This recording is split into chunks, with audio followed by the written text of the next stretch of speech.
Hey guys, the section of violence here. Let's get right into it. We got PFL. It's a fun one. I head out tomorrow for UFC Vancouver, and so I got to be up real early. Let's get right into it. We got Pagande versus Bashir. Bashir has got a puncher's chance, and that's it. I got Pagande here. I think he's a better fighter, trains at a better gym, and I just think he's going to be the more polished fighter coming in. Give me Pagande here. Next up, we got Abby Montez versus Brandy Huster. Stay-at-home mom, but she's a proud black woman. You can't count her out. I do think she's untested, and this is her pro debut. Pretty tough test, in my opinion. I like Abby Montez. She's got some decent grappling, and she's got some decent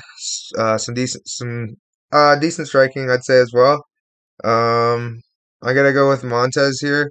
I think she's gonna be able to mix it up all together well. I don't know if I could take that price, but I do think Montez wins here by decision or submission. Moving on, we have Taylor Johnson versus Andrew Sanchez. Tough one for me. This is probably the toughest one on the card for me. Taylor Johnson, believe like all he needs to do is touch Andrew Sanchez's chin once, and it's game over. And his jiu-jitsu, I believe, is better. But I do worry that Andrew Sanchez just wrestles him and out wrestles him or outpoints him.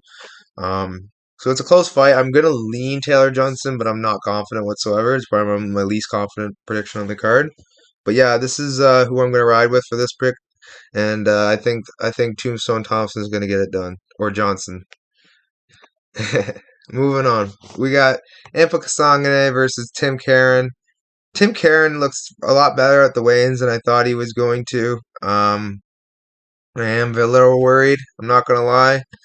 I do think Impa is. I do like Impa here. I think Impa wins this fairly easily, but Tim can strike somewhat. And he is looking like he's in good shape. He's also the bigger fighter.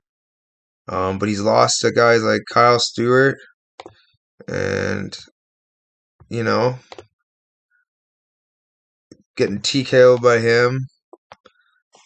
Darius Flowers losing. So like he's definitely not a bad fighter. He's definitely pretty good, but I gotta go with Impa here. I feel like Impa's just the more well-rounded fighter, and I feel like he's gonna win this.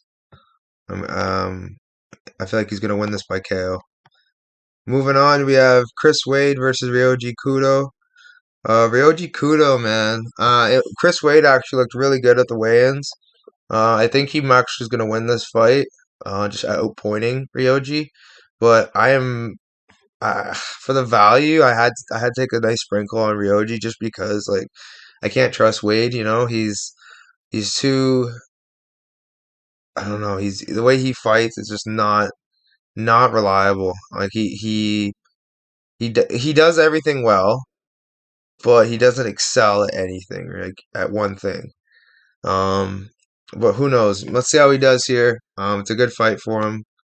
I'm definitely gonna ride with Ryoji. I mean, I'm slightly leaning Chris Wade, but I'm also on the fence here because I like Ryoji Kudo here as well. But yeah, moving on, we have Ty Flores versus Dan Spawn. Ty Flores missed weight. Uh, it doesn't shouldn't change the fact. Dan Spawn is not good. He passed his prime. Um, he's a bit chinny, and I like Ty Flores here. Just to outwork him.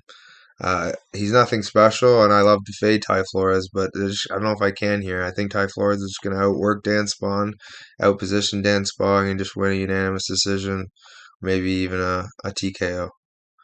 Moving on, we have Gabriel Braga versus Marlon Moraes. Now, the odds have definitely gotten closer, but I still think Braga wins this. I feel like he is just a little more polished, a little, I don't know, but sorry, not a little more polished, but he's a little more aggressive, and his chin can hold up a little better at this point in his career. I like his striking too. I think he's very dangerous, and if he touches Marlon, I feel like it's game over. Um, we'll see though. Maybe this is a new career resurgence for Marlon. I don't know. He seemed very motivated his last fight, just unfortunately kept succumbing to those leg kicks. But I like Braga here. I think he's gonna time a KO and retire Moraes. But who knows? This is a fight I'm not too interested in. So as far as betting wise, it's more of a spot I'm taking notes on. So, but I do think Braga KOs him. Moving on, we have Josh Silveira versus Dylan Monte. Delon Monte, he doesn't have much off his back. He's pretty flat off his back. He doesn't work to get up. Um, I don't think he's going to get submitted. I do like his jiu-jitsu enough to survive, but I don't think he's going to survive the TKO onslaught that is Josh Silveira. And I think Josh Silveira is going to TKO Delon Monte um, for that reason. Pretty safe pick here, Josh Silveira. Moving on, we got Bubba Jenkins taking on Sung Bin Jo. No, this isn't racist, but I think Bubba Jenkins goes on his Asian submitting streak. He has submitted one Asian already. I think he can submit another. Nothing against the Asians. I just don't like their BJJ defense. I think this is a really hard fight for Sun Bin Jo, and I'm gonna take Bubba Jenkins here by submission. But again, he could get in. He could just UD another guy. But I'm leaning Bubba by submission here. Sung Bin Jo is definitely a threat on the feet, but I just don't think he'll be given much of an opportunity to strike with how much wrestling and how good Bubba is. Moving on, we have Martin Hamlet taking on Sam Kai. Pretty straightforward picks. Hamlet's a lock. Especially in that first round. Once he gets Sam Kai on the ground, it's a wrap. Um, Hamlet round one is probably the bet of the card. But I worry because Sam Kai has been training with Loughnane and and uh, Ross Pearson. I just think Sam Kai could pull an upset here. Definitely could KO him.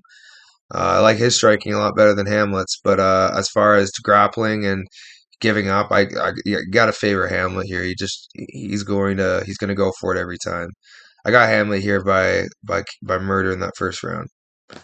Moving on, we got Movlid Haibulaya versus Tyler Diamond.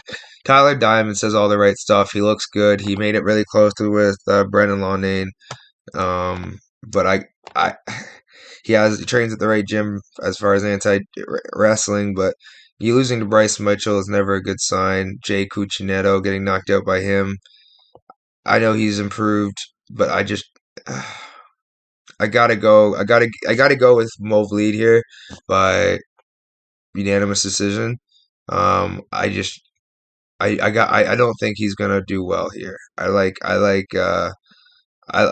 Mobley's style and Tyler's style's a little. American wrestling and Dagestani wrestling leaves you in favor of the American wrestler, but here it's a little different. I think Diamond's gonna succumb to the pressure of Mobley and the yeah, it's gonna be a good one. Moving on, but yeah, I got Mobley here quite convincingly. Moving on, we got Brandon Loughnane versus Jesus Pinedo. Jesus has some striking. He's very, very technical on the feet.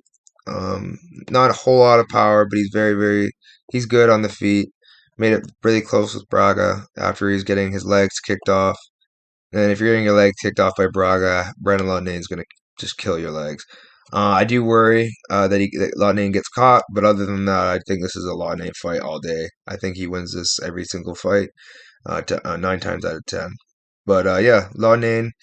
If I could go by who's my most confident pick, I got to go with Silveira. Number 2 would be Hamlet. Number 3, Haibulayev. Number 4, Loughnane. Number 5, Bubba Jenkins. And Pagande. Actually, no. Yeah, I'm just gonna leave it at that. All right, guys, like, subscribe. You know the drill. I'll catch you next time. All right. How about that?